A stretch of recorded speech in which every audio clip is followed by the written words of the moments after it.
Good morning friends. तो friends, reconciliation की अब हम इस प्रॉब्लम को सॉल्व करेंगे।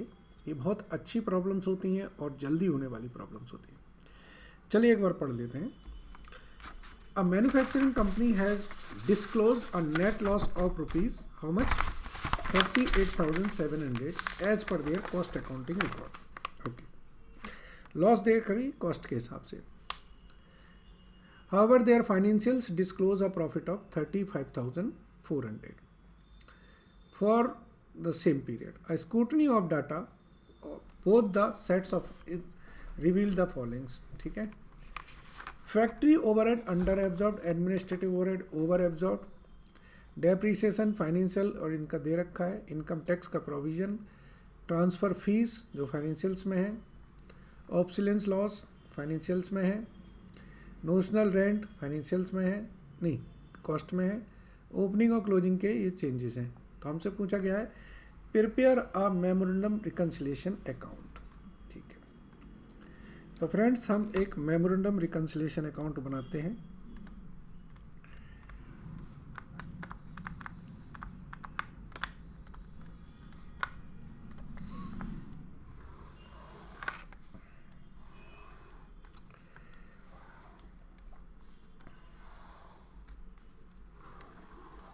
ठीक है, यहाँ पर लिखेंगे हम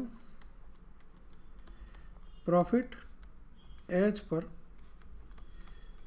फाइनेंशियल्स, वो आ रहा है हमारा 35,400। अब ऐसे आइटम्स जो फाइनेंशियल्स में ज़्यादा हैं, कॉस्ट में कम है, उन्हें तो ऐड कर दो और रिवर्स को लेस कर दो। जैसे फैक्ट्री ओवरहेड अंडर एब्जॉर्ब्ड है, इसका मतलब है फाइनेंशियल्स में वो ज़्यादा हैं, कॉस्ट में कम एब्जॉर्ब हुए हैं। तो 30,500 आपके यहाँ पर आ,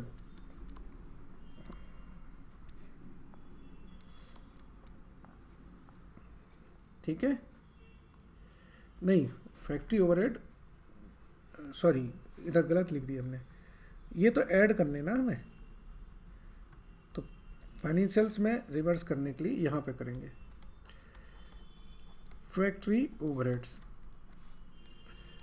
30,500। अब एडमिनिस्ट्रेटिव ओवरहेड ओवर एब्जॉर्ब, तो 65,000 जो एडमिनिस्ट्रेटिव के हैं वो कॉस्ट में ज़्यादा है, फाइनेंशियल्स में कम है। ठीक है, आगे देखें। डेप्रीशिएशन फाइनेंशियल्स में इतना है, कॉस्ट में इतना है, यानी कि 45,000 का फाइनेंशियल्स में डेप्रीशिएशन कम है। तो डेप्रीशिएशन जो कम था कॉस्ट में, फाइनेंशियल्स में कम था, वो हमने घटा दिया। इसके बाद इनकम टैक्स का प्रोविजन सिर्फ फाइनेंशियल्स में है, तो वो हटा दीजिए। क्रेडिट करने का मतलब हम ऐड कर रहे हैं। ठीक है जी।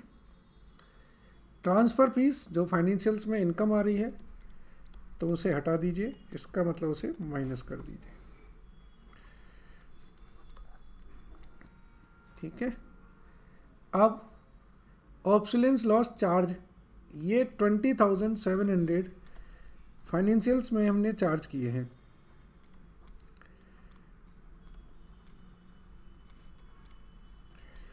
तो फाइनेंशियल्स के प्रॉफिट को कम कर दिया, तो बढ़ा दीजिए।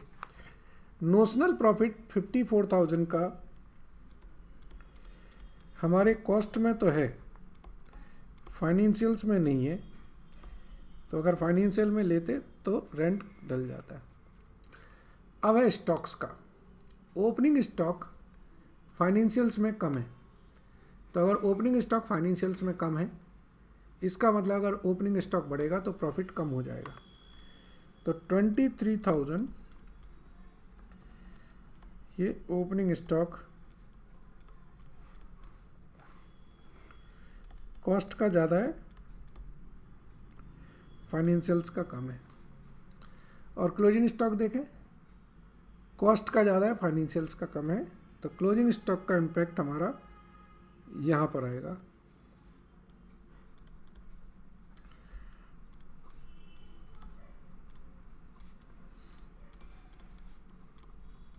कॉस्ट का ज़्यादा है,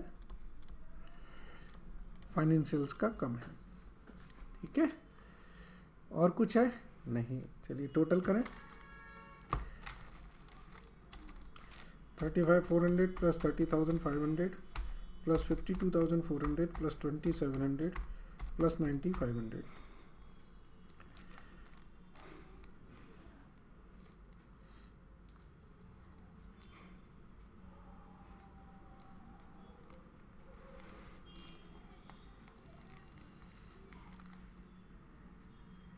ओके, इस तरफ का तो टोटल आ रहा है 1,48,500। चलिए अब इधर देखें, 65,000 प्लस 45,000 प्लस 10,200 54,000 23,000। इस तरफ का टोटल आ रहा है 1,97,200। अगर ये बैलेंस इधर आता तो प्रॉफिट एज पर कॉस्ट होता, लेकिन अब बैलेंस आ रहा है यहाँ पर। इसका मतलब है ये हमारा आ रहा है लॉस एज पर कॉस्ट।